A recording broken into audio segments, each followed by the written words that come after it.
시청자 여러분 안녕하십니까? BOE 모닝뉴스 시작합니다. 미국 정부가 북한을 비롯한 적성 국가들의 사이버 공격과 범죄에 대해 보다 적극적으로 대응하기 위해 국무부에 전담 조직을 신설하기로 했습니다. 미국과 동맹을 겨냥한 사이버 공격은 최근 몇 년 새 계속 증가 추세를 보이고 있습니다.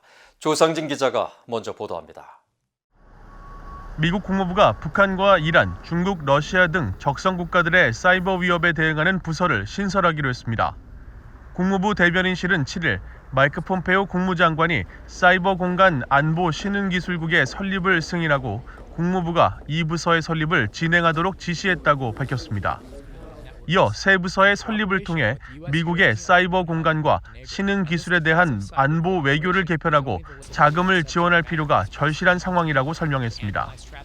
그러면서 2019년 6월 사이버 공간 안보 신흥 기술국 설립 의사를 미국 의회에 통보한 이후에도 중국과 러시아, 이란, 북한, 그리고 다른 사이버와 신흥 기술 경쟁국들과 적국들이 야기하는 미국 국가 안보에 대한 도전이 증가했다고 강조했습니다. 국무부 대변인실은 신설되는 사이버 공간 안보 신흥기술국은 미국 외교 정책과 국가 안보에 영향을 끼치는 여러 국제 사이버 공간 안보와 신흥기술 정책 사안들에 대한 미국 정부의 외교 노력을 이끌 것이라고 밝혔습니다. 이어 이런 외교적 노력에는 사이버 공간과 중요한 기술들을 지키고 사이버상의 충돌 가능성을 줄이며 전략적인 사이버 경쟁에서 우위를 선점하는 것 등이 포함된다고 덧붙였습니다. 대변인실은 해당 부서를 신설하기로 한 결정은 국무부가 적절하게 대비하고 협력국, 동맹국들과 함께 이 같은 긴급한 국가 안보 우려에 최대한 효과적으로 관여할 수 있도록 할 것이라고 밝혔습니다.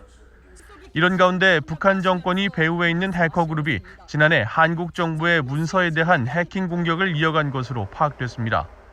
미국의 사이버 보안업체 멀웨어바이츠는 지난 2012년 활동을 시작해 한국 정부와 국방시설 등의 공격을 집중했던 북한 해킹 단체 APT-37이 지난해에도 한국 정부의 문서, 특히 한국에서 주로 사용되는 한글 워드 HWP 문서를 집중 공격했다고 밝혔습니다.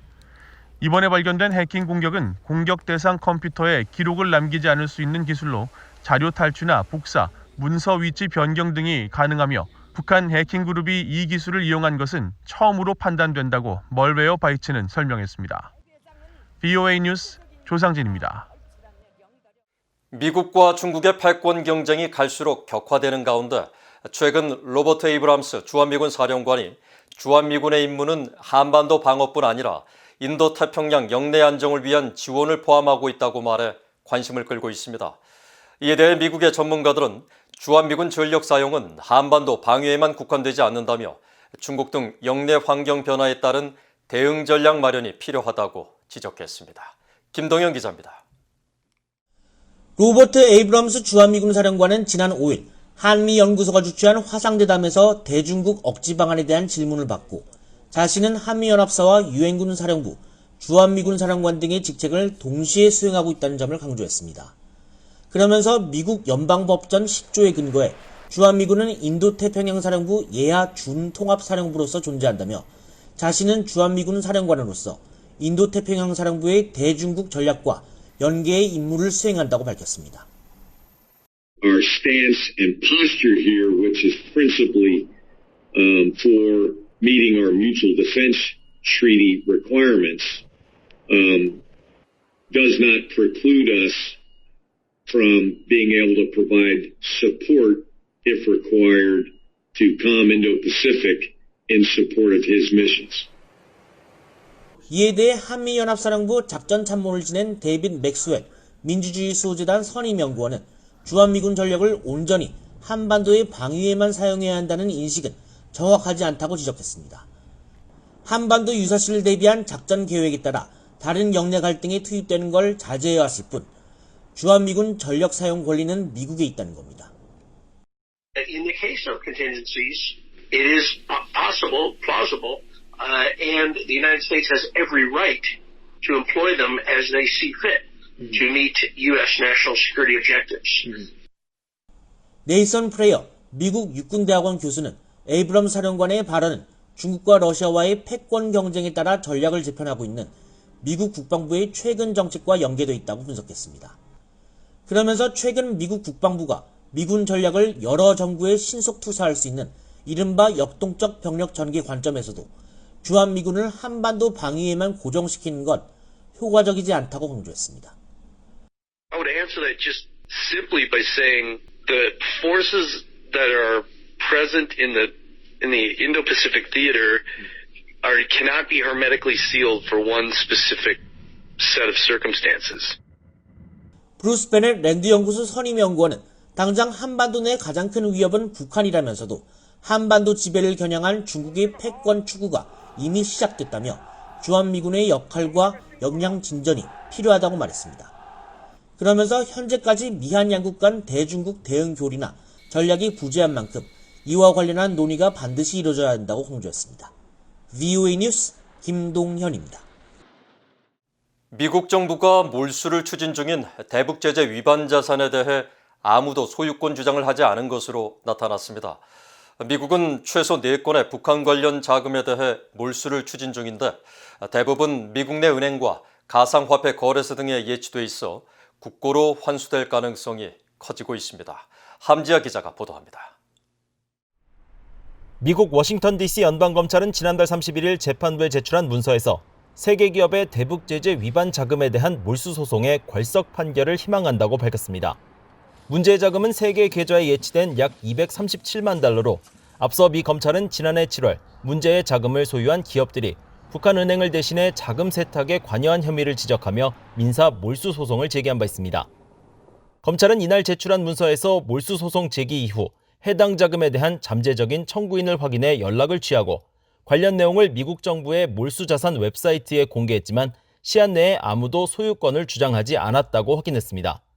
이처럼 몰수에 필요한 모든 적법한 절차 후에도 청구인이 나타나지 않으면서 미 검찰이 괄석 판결, 즉 피고 없이 원고의 주장만을 바탕으로 한 최종 판결을 법원에 요구한 겁니다.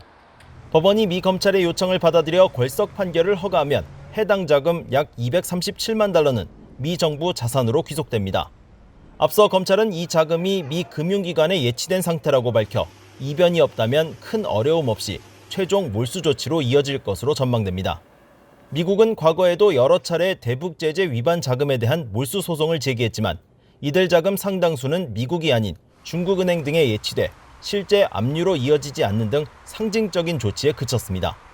하지만 지난 2019년 유엔 안보리 금수품인 북한산 석탄을 운반하다 인도네시아에서 억류됐던 북한 선박 와이즈 어네스토가 미 법원에 의해 최종 몰수 판결을 받아 매각된 것을 시작으로 북한 관련 자산이나 자금이 실질적인 몰수 과정으로 이어지는 경우가 늘어나고 있습니다.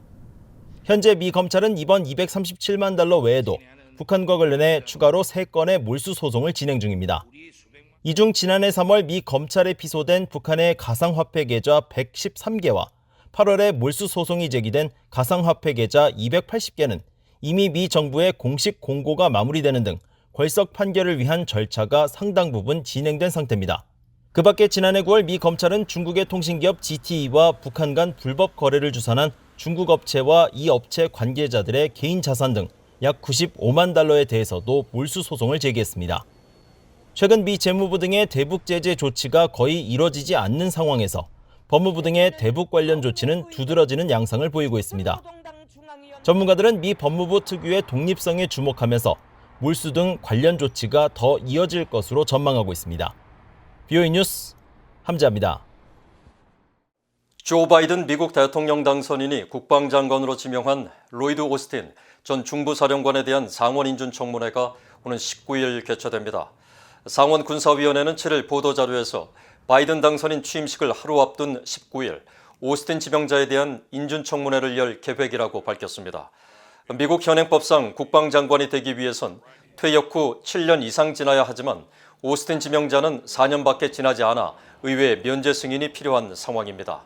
오스틴 지명자는 40년 이상 군복무 뒤 지난 2016년 사성장군으로 퇴역했습니다. 특히 오바마 행정부 시절 중부사령관으로 당시 부통령이던 바이든 당선인과 함께 이라크 미군 철수 정책을 담당하며 인연을 맺은 것으로 전해졌습니다. 오스틴 지명자가 상원 인준을 통과하면 미국 역사상 최초의 흑인 국방장관이 됩니다. 북한이 현재 미국과 유럽에 있는 유엔 주재 대표부에 24명의 외교관을 파견하고 있는 것으로 나타났습니다.